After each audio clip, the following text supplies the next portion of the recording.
Shalom Bapak Ibu Saudara, kita meneruskan studi kita kristalisasi 2 Samuel, dan kali ini kita masuk tema mengenai Daud dan Batseba di pasal 11. Tapi sebenarnya cerita ini panjang ya, sampai pasal 20. Nanti kita melihat bahwa kasus Daud dan Batseba ini berlanjut. Pasal 12 Nathan memperingati Daud, ya.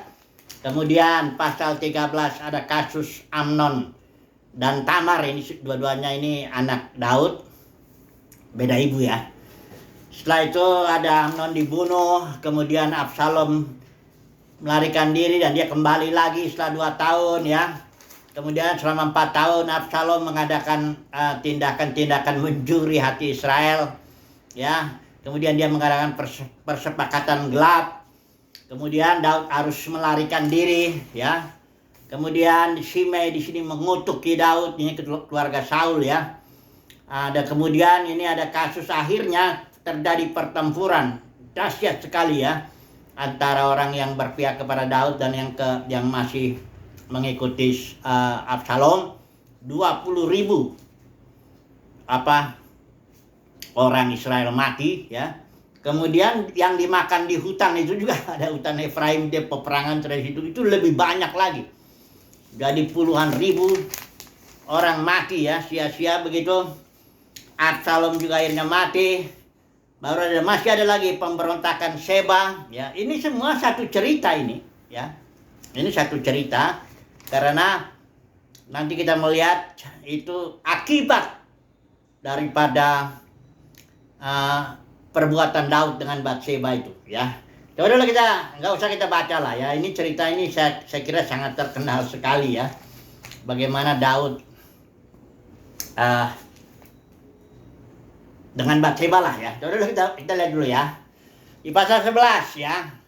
Kasusnya begini. Pada pergantian tahun, pada waktu raja-raja biasanya maju berperang, maka Daud menyuruh Yoab, ini panglimanya, maju beserta orang-orangnya dan seluruh orang Israel ya, dan mereka perang sama Bani Amon ya. Sementara Daud sendiri tinggal di Yerusalem, di istananya yang megah ya, dibangun oleh si Hiram ini, Raja Tirus ini, dengan kayu aras dan sebagainya. Dia sedang tidur baring-baring lah siang hari karena nggak ada kerjaan kali ya. Setelah itu bangun, jalan di lantai atas istana itu, dan dia melihat perempuan mandi ya. Itulah dia, perempuan ini sangat elok lah. Bahkan setelah pun kasus ini perempuan Batseba ini yang paling istri favoritnya Daud lah, bisa dibilang begitu ya. Yang dia juga melahirkan Salomo yang akhirnya menjadi raja setelah Daud itu ya. Nah, kasusnya sih sederhana aja. Daud lihat begitu, Daud tanya-tanya karena dia punya kekuasaan ya. Tanya-tanya siapa itu ya. Itu istri Uria katanya, orang Het. Itu pahlawannya Daud. Emang Uria ini, orang Het ini sebenarnya bukan orang Israel asli, bukan orang Israel lah. Dia campuran, itu kayaknya orang Amori dengan ada lagi orang Yebus itu yang tinggal di Yerusalem. Nah ini jadi kalau Batseba kemungkinan dia cucunya Ahitofel. Ahitofel ini nanti kita lihat dalam cerita ini ada juga dia penasihatnya Daud, yang kalau Ahitofel ngomong itu sama dengan seperti petunjuk yang diminta oleh Tuhan. Ini Ahitofel ini sangat luar biasa ini ya. Nah, saya itu ditanya-tanya sama Daud, oh itu apa? Nah, bawalah sini katanya. Ya karena dia punya kekuasaan. Ya itulah, punya sebagai raja, siapa yang mau berani membantah? Batseba pun tidak berani membantah ya. Panggil ya. Sudah gitu Daud bersetubuh ya. Kemudian mengandung Batseba ini. Batseba kasih tahu, aku mengandung. Nah, si Daud ini bukannya langsung bertobat dia di situ, enggak. Karena belum datang firman Tuhan negor dia. Dia masih pakai taktik ya. Gimana saya menutupi ya kasus ini ya. Daud itu bercoba dia menutupi, dan dia bilang sama Yoab, tolong bawa pulang dulu Uria, ya, karena waktu itu Yoab dan Uria ini tentu bawahannya Yoab, ya. Dia sedang berperang, ya, dengan Bani Amon, ya. Nah, kemudian pulanglah Uria, ya, dengan beberapa orang menemani dia tentunya. Setelah itu Daud bilang, tanyalah pura-pura pula. Daud tanya, perang itu di mana? Gini-gini. Oh ya, udahlah, pulanglah, ya. Udah gitu datang lagi hadiah raja itu supaya kayaknya Uria tuh sepertinya Daud senang sama Uria gitu. Ini semua skenarionya Daud ini. Ya, pulang. Ternyata si Uria ini seorang yang pahlawan dan memang dia dicatat sebagai pahlawan Daud. Yoab sendiri nggak didaftar, kita udah pelajari itu, ya. Pahlawan Daud yang 30 orang lebih itu. Nama-namanya disebut. Uria, orang Het itu paling bawah memang. Tapi Yoab nggak disebut panglimanya ini karena karakternya nggak benar. Dia Yoab itu kita udah tahu kan bunuh Amasa dengan Abner, dua orang yang lebih bagus daripada si Yoab ini. Tapi Uria ini emang luar biasa. Dia nggak mau ke rumahnya, nggak mau tidur sama istrinya. Daud dibilang dia tidur di situ di istana, nggak mau pulang ke rumah. Daud panggil, kenapa kamu nggak mau pulang, katanya. Si Uria ini bilangnya begini, tabut serta panglimaku Yoab, ya, dan tentara-tentara Israel tinggal di kemah. Namanya lagi perang kan, ya, itu bisa dibayangkan kondisinya, air kurang, ini nggak ada perempuan, istri-istrinya mereka nggak ada di situ. Masa kan kata Uria, aku pulang, makan, minum, tidur dengan istriku, katanya. Wah, tapi si Daud nggak habis akal, ya. Diajaklah makan minum, dibikin mabok, ya. Orang kalau mabok kan udah nggak jelas lagi kan pikirannya kan. Suruh pulang Uria, nggak mau juga pulang. Uria tetap tidur di pelataran istana itu yang pengennya nggak pulang. Udah mabok padahal. Itulah, bayangkan itu, ya. Dan dibikin mabok sama Daud tapi tetap dia nggak bisa pulang. Nggak mau pulang, ya.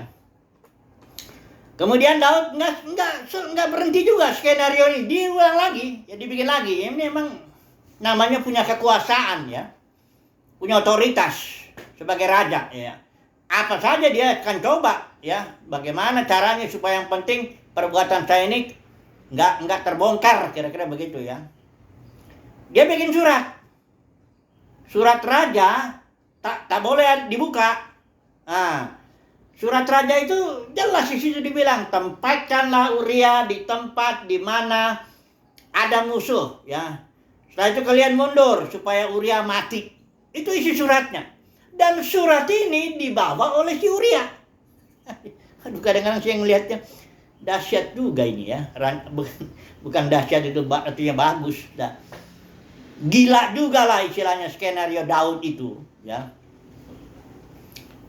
Kok ya betul lah, nggak ada belas kasihan terhadap pegawainya, katakan begitu, ya, atau ya pahlawannya ini yang begitu setia, ya, nggak dinilai lagi, udah gelap mata istilahnya. Daud itu sudah gelap mata, bagaimana pokoknya caranya supaya perbuatan saya ini nggak ketahuan, ya, itu aja yang di pikiran Daud itu. Dan dia akan gunakan kekuasaannya itu untuk menjalankan skenario-nya itu.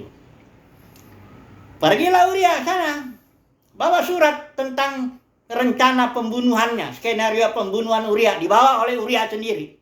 Nggak dibuka sama Uria, karena Uria itu orang yang, kalau udah dibuka ya nggak mungkin lah, dia bilang, Allah. Jadi disampaikan suratnya ke Yoab.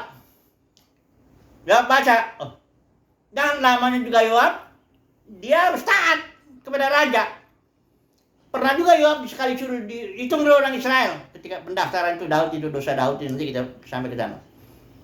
Uria itu udah merasa keji permintaan itu karena itu membanggakan diri dan sebagainya, tapi harus ditaatin. Pokoknya kalau perintah raja, karena dia punya otoritas. Ini makanya saya nanti mau singgung. Apakah gereja diberikan otoritas para pemimpinnya oleh Tuhan Yesus? Ini pertanyaan penting. Karena otoritas itu, ya, bukan orang banyak, ini hati Daud ini orang yang mencintai, artinya bikin Mazmur indah sekali, hati yang berkenan di hadapan Tuhan. Tapi begitu dia dapat otoritas, nggak segampang-gampang begitu dia gunakan dengan baik. Penyalahgunaan otoritas atau penyalahgunaan kekuasaan, itu berlimpahlah dalam dunia ini, termasuk dalam gereja, dunia kedua kekristenan. Nantilah saya bilang dulu. Pokoknya ini cerita dulu ini ya, supaya jangan orang kaget. Karena umat Tuhan ini kayaknya agak seperti bodoh atau bagaimana ya, nggak melihat atau bagaimana ya. Seolah-olah bilang, yang penting itu urusan dia sama Tuhan. Bukan urusan dia sama Tuhan. Kalau para pemimpin denominasi menyalahgunakan kekuasaan, bukan, itu urusan kita. Ya, kita harus menyampaikan, tegurlah, nasihatilah. Nanti kalau orang itu nggak mau mendengar kita, itu baru yang bukan urusan kita. Tegur, nasihati, nyatakan apa yang salah, beritakan. Nanti kan ada saatnya nanti telinga orang tuh bebal. Terutama yang ada di dalam posisi-posisi otoritas jabatan itu. Bebal, yang nggak bisa dengar lagi. Nah mumpung siapa tahu mereka mau dengar. Ini juga saya ngomong begini, siapa tahu masih ada yang mau dengar. Ya. Walaupun menurut saya itu anugerah Tuhan banget lah ya orang mau dengar itu. Kalau udah duduk di dalam jabatan, barangkali hanya peti mati itu yang bisa membuat dia turun dari situ, ya. Jabatan dalam dunia kekristenan ini saya nyebutnya ya, saya nggak bicara yang lain-lain. Dalam dunia kekristenan, yaitu jabatan direbut-rebut, hanya peti mati kadang-kadang yang. Nah, saya pernah bikin ya, tulisan. Waktu itu bikin tesis ya. Saya meneliti satu jemaat. Kemudian orang nomor satunya, ini pakai Tuhan luar biasa, tapi stroke. Harusnya ya serahkanlah jabatan itu. Saya 6 kali 2 jam wawancara dengan dia. Serahkan aja lah, karena sudah bicara pun nggak jelas ya, namanya orang stroke kan. Nggak konsentrasi juga, banyak lah udahlah ya. Serahkan dulu, biarlah dia banyak fokus untuk berdoa ya kan gitu kan. Baca Alkitab dan sebagainya ya. Mengenai biaya pastilah. Jemaat itu karena jemaatnya 1000-an juga ya, pastilah dipikirkan. Hanya jabatan ini loh, maksudnya tinggalkan kayak itu bagaimana sih, orang udah jalan pun ya istilahnya saya salaman pun udah susah. Kalau waktu saya wawancara tuh ditemani oleh istrinya. Jadi tapi nggak mau lepas sampai kematian. Kemudian 10 tahun kemudian dia dikasih waktu oleh Tuhan, lalu baru meninggal. Nggak mau melepaskan dah. Kekuasaan itu, saudaraku, nanti mau saya bicara ini tegas tentang mengenai peringatan Yesus itu. Oke lah, kita kembali lagi kepada Daud. Jadi skenario Daud berhasil karena Yoab juga mesti taat. Karena ini skenario orang yang berotoritas, harus dijalankan dan dengan mudah berhasil lah. Yoab kirim itu tentara, bukan hanya Uria yang mati, ada beberapa anak buah Daud juga mati. Yoab kan tahu di sini ada musuh yang gagah perkasa, suruh sana, ayo ke sana ya, gini. Waktu ditembak dari atas, mati dia beberapa, ya termasuk Uria. Yoab kabarin sudah mati Uria, ya. Daud ya sudah katanya. Biasa itu pedang makan orang, kata Daud. Sama-sama orang yang ngasih kabar itu. Udah gitu, Batseba dengar kematian Uria, ya udah menangis berkabung, tapi kan nggak lama. Kemudian setelah selesai masa berkabung, Daud panggil, ayo masuk. Oke, menjadi salah satu istri Daud itu udah banyak juga ya. Sudah banyak, ada lah puluhan ya, 10 gundik itu aja ditinggalin waktu dia dikejar Absalom, 10. Itu belum lah istri-istrinya yang waktu dia dalam pelarian ya. Ada 6 atau berapa, udah banyak lah ya. Beberapa istri udah banyak lah. Kalau mau hitung belasan lah itu. Daud udah punya istrinya itu. Dengan gundik plus gundik, barang puluhan lagi. Belum 20 lebih atau berapa. Sementara Uria ini kita ketahui cuma 1 istrinya. Di Batseba itu. Ya. Nah, panggil lah ya. Si Batseba suruh masuk ya. Lahirlah anak dari hasil ininya. Dari hasil dibilang perselingkuhan tuh sebenarnya Bukan, itu apa, entah apalah namanya, pokoknya lahirlah anaknya ini. Udah setahun lebih berarti kan itu ya, kurang lebih lah segitu. Baru kemudian Nathan datang. Nah, ceritanya ini ya. Ini saya, saudara kalau mau detailnya ya baca aja ya di sini. Nah, kemudian pasal 12 ini yang mau saya kutip dulu sedikit ya. Nathan datang kasih cerita. Ceritanya ini juga luar biasa juga ya. Dikasih cerita begini, ada orang kaya dan orang miskin. Yang kaya ini punya banyak, tentu anak domba, apa kambing, lembu, apa semuanya. Yang miskin ini cuma ada satu anak domba betina yang dibesarkannya, ya dikasih makan, makan dan minum dari suapnya ya kayak anak perempuannya lah. Si miskin ini cuma punya satu anak betina, anak domba. Kemudian si orang kaya ini kedapatan datang tamu ya kepada orang kaya ini. Dia sayang untuk memotong salah satu dombanya atau lembunya atau kambingnya apa semua, sayang dia. Dia rampas punya si miskin ini yang cuma satu-satunya itu, anak domba betina itu. Yang udah seperti anaknya bagi si orang miskin ini. Potong anak dombanya itu, kasih ke tamunya. Wah, Daud begitu dengar cerita itu, udah marah sekali dia. Orang itu, kata Daud, harus dihukum mati. Itu Daud ya. Karena dia tidak tahu belas kasihan. Kemudian harus dikasih 4 kali lipat. Apanya istilahnya? Hukumannya lah ya. Ini apa dia? Dikatakan ini ayat 2 pasal 2 ayat 5. Lalu Daud menjadi sangat marah karena orang itu dan berkata kepada Nathan, demi Tuhan yang hidup, orang yang melakukan itu harus dihukum mati. Itu satu. Itu Daud, harus hukum mati. Dan anak domba betina itu harus dibayar gantinya 4 kali lipat. Ya, karena ia telah melakukan hal itu dan oleh karena ia tidak kenal belas kasihan, kata Daud. Kemudian berkatalah Nathan kepada Daud, engkaulah orang itu. Aduh, saya bisa ngebaca. Itu kalau seperti palu godam begitu yang kena ke hati Daud atau kena kepada kesemuanya, hancur lah dia itu.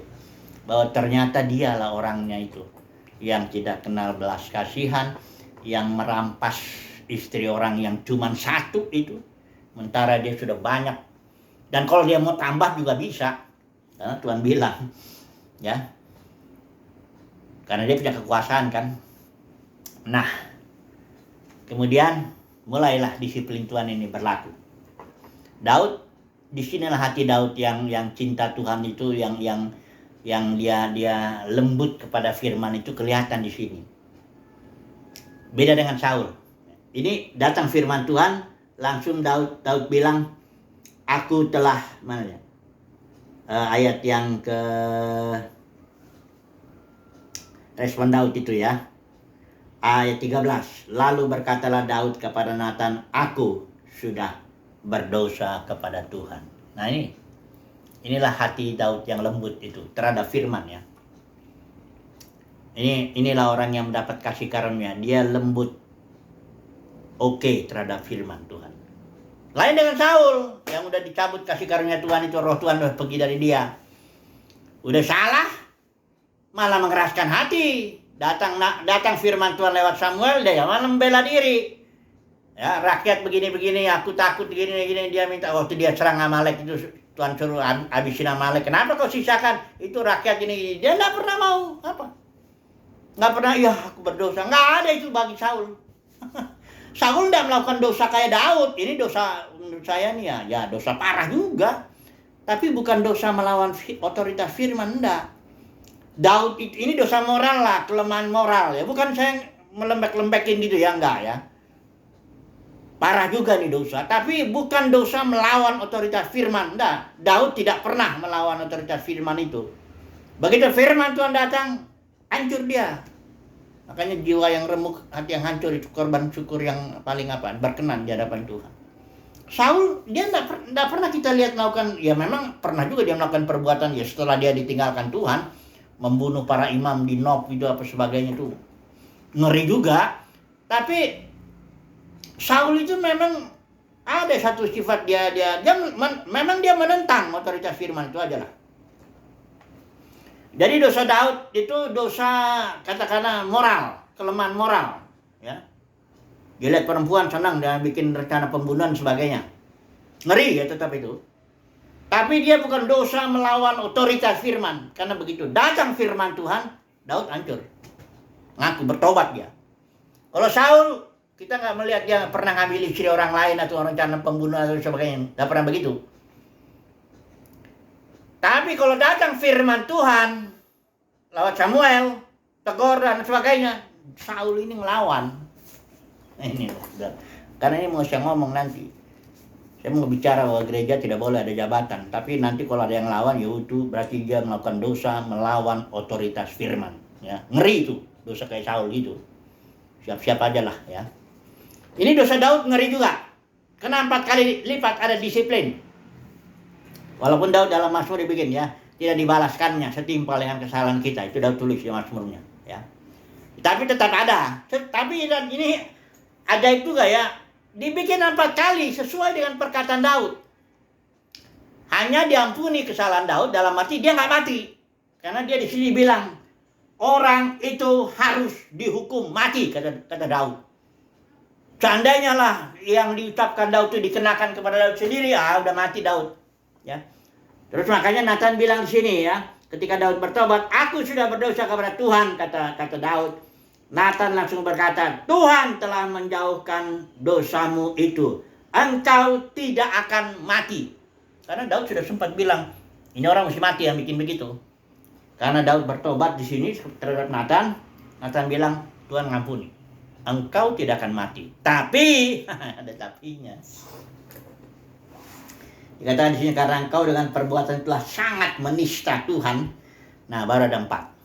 Akibatnya. Nah, kita lihat ya, 4-nya ini apa ya. Karena yang 4 ini barulah cerita yang sampai ke pasal ke-19 ya, apa 20 itu. Itu cerita yang 4 ini akibat Daud. Masih sambung itu. Ya, banyak orang pikir ceritanya pisah-pisah. Enggak. Kenapa Amnon itu cinta sama Tamar? Itu karena kaitan yang keempat itu nanti ya. Nah, kita sebut dulu lah ini. Yang 4 itu ya. Yang pertama, akibat yang harus ditanggung Daud ya. Pedang tidak akan menyingkir dari keturunanmu sampai selamanya. Kasus yang pertama itu pedang itu dalam waktu Absalom bunuh Amnon.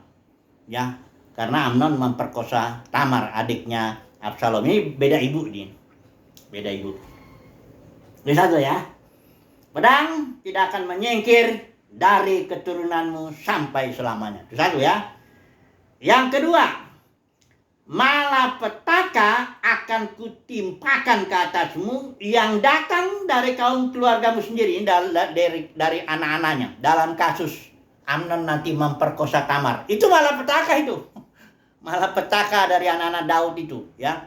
Kemudian Daud termasuk yang Absalom akhirnya bunuh Amnon. Itu pun malapetaka. Datangnya dari keluarganya ya. Bukan dari orang lain. Karena di sini yang kedua itu, malapetaka akan kutimpakan ke atasmu yang datang dari kaum keluargamu sendiri. Absalom itu memberontak itu, dia katakanlah bukan dirab ya, dia tiba-tiba menyatakan diri sebagai raja di Hebron dan orang Israel berpihak kepada dia. Itu pun malapetaka. Datangnya bukan dari ada pemberontakan yang lain, itu anaknya, anak kandungnya itu Absalom. Ya. Kemudian yang kedua ya udah. Ketiga, dikatakan di sini, aku akan mengambil istri-istrimu di depan matamu dan memberikannya kepada orang lain. Ini orang lainnya ini Absalom ya, digenapinya ya. Orang itu akan tidur dengan istri-istrimu di siang hari. Karena tadi bilang, sebab engkau telah melakukannya secara tersembunyi, aku akan melakukan hal itu di depan seluruh Israel secara terang-terangan. Jadi kasusnya jadi begini nih penggenapannya nih. Waktu itu kan setelah Absalom sudah jadi raja, bukan raja, ya artinya seluruh Israel berpihak kepada dia, Daud sudah kabur dari Yerusalem, ya. Daud meninggalkan ada 10 gundiknya itu, ya. Kemudian si Ahitofel ini yang dipercaya banyak para ahli ini kakeknya si Batseba ini sebenarnya. Ini Ahitofel kasih nasihat, karena di zaman Daud itu pokoknya nasihat Ahitofel itu sama dengan petunjuk yang diminta dari Tuhan. Nasihat Ahitofel ini dahsyat juga. Ahitofel ini bilang gini, hampirilah gundik-gundik ayahmu itu di depan semua orang Israel. Ya. Dengan maksud supaya orang Israel sadar, ya, semuanya sadar bahwa Absalom dibenci oleh Daud. Dengan itu, kata Ahitofel ini, nanti seluruh Israel ini yang ikuti engkau akan dikuatkan. Nah itu, kadang-kadang saya juga nggak kepikir gitu. Itu loh, ternyata itu betul. Ya, nanti ada lagi nasihat kedua Ahitofel, tapi karena digagalkan oleh Husai itu akhirnya. Padahal itu nasihat kalau kita bilang bagus. Ya. Oke lah. Akhirnya dibikinlah tenda. Ya, di atas soto itu apa di mana itu? Pokoknya dibikin tenda, Absalom meniduri 10 gundik bapaknya itu yang ditinggal Daud itu, ya. Semua orang Israel tahu, ya. Ini yang ketiga, ngeri ini. Yang keempat, ya. Disiplin Tuhan atas Daud ini. Anak yang lahir bagimu itu anak yang pertama Daud tidur dengan si Batseba itu. Anak yang lahir bagimu itu mati. Ya. Kemudian kan dia menghibur istrinya, berseru lagi, lahir Salomo. Justru Salomo ini dicintai Tuhan. Ya. Jadi 4 ya pas. Pertama, pedang tidak akan menyingkir keturunanmu. Kedua, malapetaka akan kudatangkan bahasa keluargamu sendiri, anak-anaknya itu. Yang ketiga, aku akan mengambil istrimu di depan mata, memberikannya kepada orang lain, dalam kasus ini Absalom. Yang keempat, anak yang dilahirkan itu mati. Nah, jadi ceritanya kita sampaikan di sini dulu ya. Kita mau coba terapkan dulu lah ya kepada kondisi kita. Jadi di sini kan Daud sebagai raja dengan otoritas. Ya. Ini apanya? Awalnya itu, kan awalnya bisa dibilang memang inilah dosa Daud karena dia punya otoritas. Tapi otoritas itu memang dimaksudkan Tuhan diberikan kepada Daud karena konteks perjanjian lama. Kerajaan dalam konteks perjanjian lama yaitu kerajaan Daud memang memiliki otoritas, atau dalam yang Yesus bilang itu kursi Musa. Otoritas itu memang dipercayakan, diserahkan kepada Daud. Karena kerajaan Daud itu hanya simbol saja. Sementara kerajaan Mesias kita sudah baca ini ya. Di Matius 23 itu tidak boleh ada otoritas, tidak ada otoritas, karena kerajaan Mesias itu adalah kerajaan yang dimensi sorgawi ya. Di mana Yesus bilang di sini di Matius 23 ini. Jelas ini Yesus bilang ya. Ini sudah pernah saya bahas, saya dengan cepat ya. Di pasal 23 ini konteksnya Yesus sedang bicara menegur orang-orang ahli Taurat, orang Farisi yang memang mempunyai kursi Musa. Yesus pun mengakui, karena dibilang begini, ahli-ahli Taurat dan orang-orang Farisi telah menduduki kursi Musa. Ya. Sebab itu turutilah dan lakukanlah segala sesuatu yang mereka ajarkan kepadamu. Jadi Yesus nggak ngajarin orang berontak. Dia udah punya kursi Musa, kau harus turut, ya. Tapi karena kelakuan orang Farisi ini brengsek, makanya ya turutin ajarannya, tapi kelakuannya jangan. Tapi di ayat 8 dikatakan inilah Yesus bicara tentang komunitasnya, tentang gerejanya yang dia mau bangun itu. Tetapi kamu itu terjadi pembalikan yang dahsyat daripada pertama pembicara tentang orang Farisi yang memiliki kursi Musa.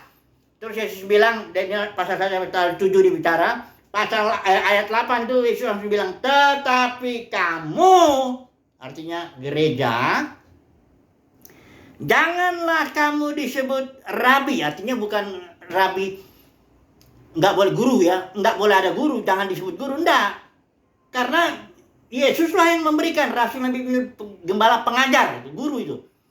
Tapi hanya sebagai karunia dan hanya memperlengkapi, bukan jabatan, bukan juga otoritas. Ini rabi ini kan punya otoritas ya. Kursi Musa dia punya itu. Yesus bilang jangan kamu disebut rabi. Artinya dengan otoritas. Karunia mengajar dengan otoritas. Tapi kalau dalam gereja ada karunia mengajar Tapi tidak ada otoritas untuk itu, nggak ada kursi musanya. Nah, berikut. Karena hanya satu rabimu, itu maksudnya Yesus itu, Mesias itu. Kamu semua adalah saudara. Udah ngerti kan? Saudara itu artinya egaliter, sama semuanya. Tidak ada satu punya otoritas yang lain, tidak ada itu. Sama, itu ya. Kemudian ayat 9, janganlah kamu menyebut siapapun bapak di bumi ini. Pengertian bapak di sini yang memiliki otoritas atas anaknya. Karena Paulus pun di dalam gereja dengan di jemaat Korintus dia bilang akulah bapakmu. Tapi bukan berarti Paulus memiliki otoritas seperti bapak-bapak dalam gereja denominasi, dalam denominasi ini yang bisa mecat, bisa atur ini, bukan itu. Ya, kemudian janganlah pula kamu disebut pemimpin, ayat 10. Bukan berarti gereja mula-mula nggak ada pemimpin. Ada pemimpin, para rasul, para penatua, nanti presbiteros dengan episkopos. Tapi itu cuma fungsi. Itu yang sering terjemahan penatua itu, episkopos itu melihat dari atas fungsinya. Sementara presbiteros orang yang sudah tua, dewasa. Itu fungsi. Bukan jabatan dalam arti kursi Musa. Karena gereja sudah jatuh menjadi ribuan denominasi, disitulah jabatan-jabatan bermain.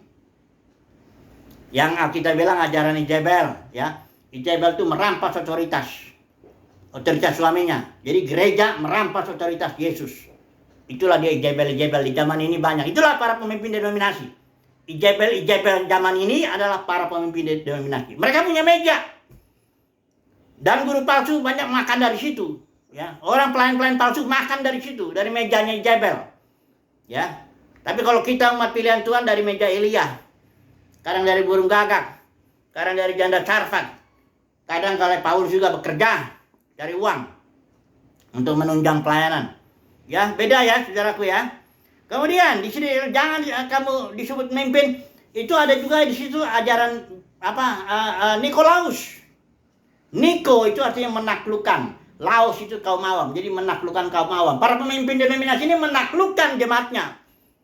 Kelihatan kok tandanya. Kalau pemimpinnya ditegur, ini jemaatnya jemaatnya ngamuk. Ya, kalau kita negur pemimpinnya, ini yang marah nih. Hei, jangan menghakimi, katanya. Oh, galakkan dia. Kita negur dia karena kita tahu ini kau jadi korban. Kau tuh ditipu-tipu. Ajaran palsu 40-an lah, minta lagi buah sulung lebih ngeri. Gaji 1 bulan. Bulan Januari kumpulin, kasih tuh di awal Januari. Bulan Januari dia kalau makan apa? Ya makan angin lah atau makan iman lah, terserah lah. Pokoknya katanya inilah dia Alkitab. Dikutip lagi dari Kamsal, muliakanlah Tuhan dengan harta. Ya mampus itu orang. Makanya kita mau negor pemimpin ini buah sulung itu tipu, karena buah sulung itu orang dalam perjanjian baru. Tapi yang marah nanti yang ini atau kita nggak didengerin. Apa-apa, yang penting tugas kita menyampaikan kebenaran. Jadi lihat bedanya tuh gereja ya. Saya nggak bilang bahwa otoritas dalam gereja dalam kerajaan Daud salah. Enggak.